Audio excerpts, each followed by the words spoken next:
보면 되게 불편한. 미성년자가 마약이 사회 곳곳에 대학 연합 동아리 마약 소굴이었습니다. 10대 마약 사범은 해마다 늘고 있습니다. 마약을 던지는 일명 마약 지게꾼입니다. 10대 40여 명이 경찰에 적발됐습니다. 공부를 잘하게 만드는 약으로 오남용되는 사례가 많아서 청소년 마약 사범이 급증하고 있는 건데 그 배경에 다이어트 약이 있습니다. 고등학생과 대학생들이 적발됐습니다. 손을 떨며 몸을 가누지 못한 채 액상 전자담배 안에 이 마약을 넣어 피울 때 나타나는 우리나라에도 상륙해 비상이 걸렸습니다.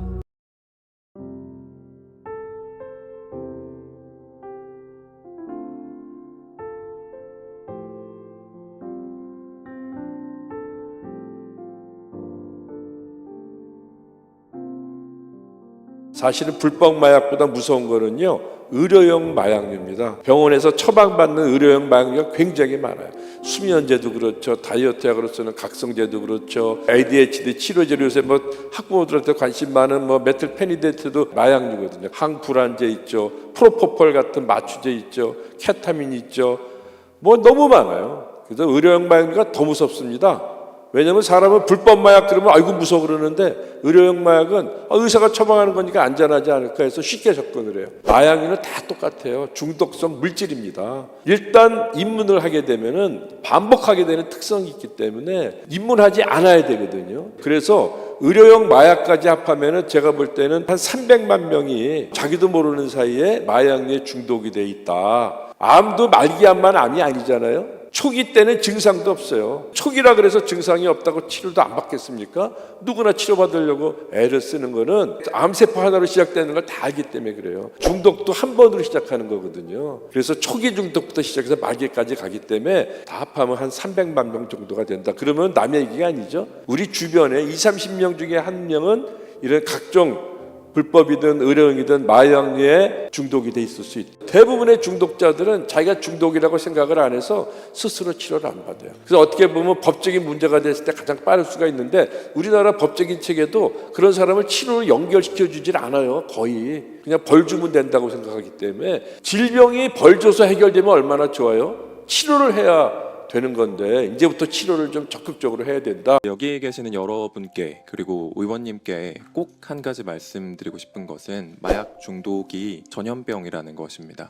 이것은 비유적인 표현이 아닙니다. 마약류 중독이라는 질환은 전염성 질환의 질병 역학을 그대로 따르고 있고, 특히 우리가 코로나19 사태에서 보았듯이 감염자의 수가 늘어나면 늘어날수록 퍼지는 속도가 기하급수적으로 빨라지기 때문에 치료와 재활 단계가 굉장히 중요하다 하겠습니다. 또 마약 중독자면 이제 40, 50대 남성으로 대표되는 거였는데 지금은 제가 진료하고 있는 환자들 거의 80-90%는 20대, 30대도 별로 없고요.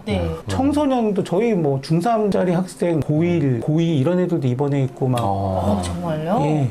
저희 진짜 심리검사를 오면 이제 루틴하게 다 하는데 저 입원해 있는 환자분들 중에 IQ 80 넘는 친구들이 별로 없어요. 20대 초반에 그냥 내 몸뚱아리 하나밖에 없으니까 책임질 게 별로 없어요. 그리고 확실히 젊은 몸이 좋다고 약을 해도 다음날 잘 깨고 데미지가 별로 없고 회복도 빠르니까 이건 선생님 저 한 2, 3년만 더 놀다가 끊을게요. 뭐 이런 회복의 동기를 갖기 되게 어렵다는 거죠. 저희 아이도 나름 엘리트였습니다. 여러분들도 엘리트세요. 그러나 이 마약은 엘리트 아닌 것 가리지 않고 누구에게나 찾아올 수 있다는 것을 여러분들께서 오늘 먼저 인식하시고 들어주시고요. 이것이 우리의 가족의 문제, 전 세계적인 문제임을 좀 이따 다시 말씀드리겠습니다. 여러분들께 하나 부탁할 게 있어요. 우리나라에 2만 명, 3만 명의 마약 사범이 검거가 되는데 우리나라에 마약 전문 의사 선생님 몇 명이죠 아세요? 10명이 안 됩니다. 치료할 수가 없어요. 저는 이 중에 누군가가 마약을 전공해서 마약 전문 의사 선생님이 됐으면 좋겠어요. 여러분들 오늘 제가 이렇게 만나면서 가슴이 뛰었던 이유는 뭐냐면 이 중에 한 명, 두 명이라도 앞으로 마약 치료에 관심을 가지고 돈은 많이 벌지 못할 수도 있어요. 그러나 그야말로 죽어가는 영혼을 살리는 일에 동참할 지도자가 나올 수 있지 않을까.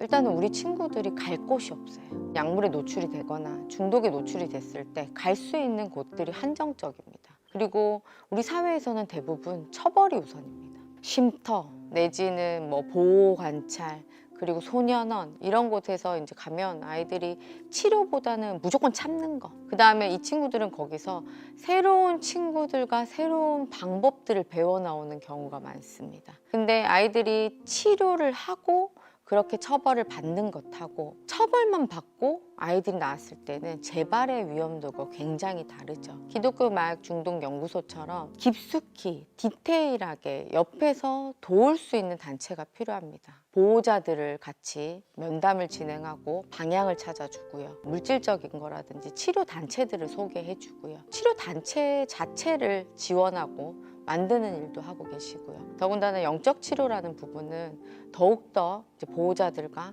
아이들한테 필요한 부분이라고 생각합니다. 제주 순오름 치유센터 센터장 하용준입니다. 여기는 마약 중독 재활 센터고요. 기독교 마약 중독 선교센터라고 보시면 됩니다. 아무래도 이제 마약 중독이라는 게 영적 병이기도 하기 때문에 제가 치료된 가정이 하나님을 만나면서 치료됐기 때문에 영적 치료를 할 수 있는 마약 중독 재활 선교센터입니다. 그래서 서로 지지해주고 재활이 필요하거든요. 병원에서 이제 입원 치료에서 안정이 되면은 이런 재활 시설에서 공동체 생활을 통해서 사회 적응력을 높여가는 거죠. 가치관을 변화시키는 거예요. 정직한 생활, 책임감 있는 생활, 규칙적인 생활, 규범적인 가치관을 가지고 생활할 수 있도록 훈련하는 게 목표예요.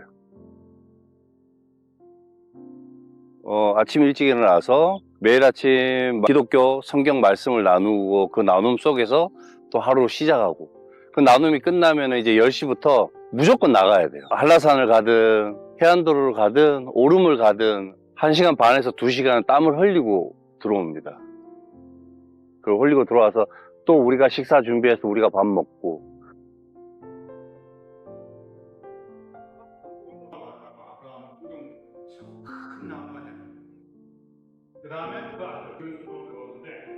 또 자기 운동, 개인 운동 하러 가는데 거의 다 이제 헬스하고 피트니스 또 하러 가고 땀 흘리고 그렇게 딱 하고 와서 저녁 준비하고 와서 이제 저희들끼리 회의를 하죠. 우리가 매일 아침 나가는 것들을 그날 저녁에 우리가 어딜 가자 이것들을 우리끼리 회의를 하는 거예요.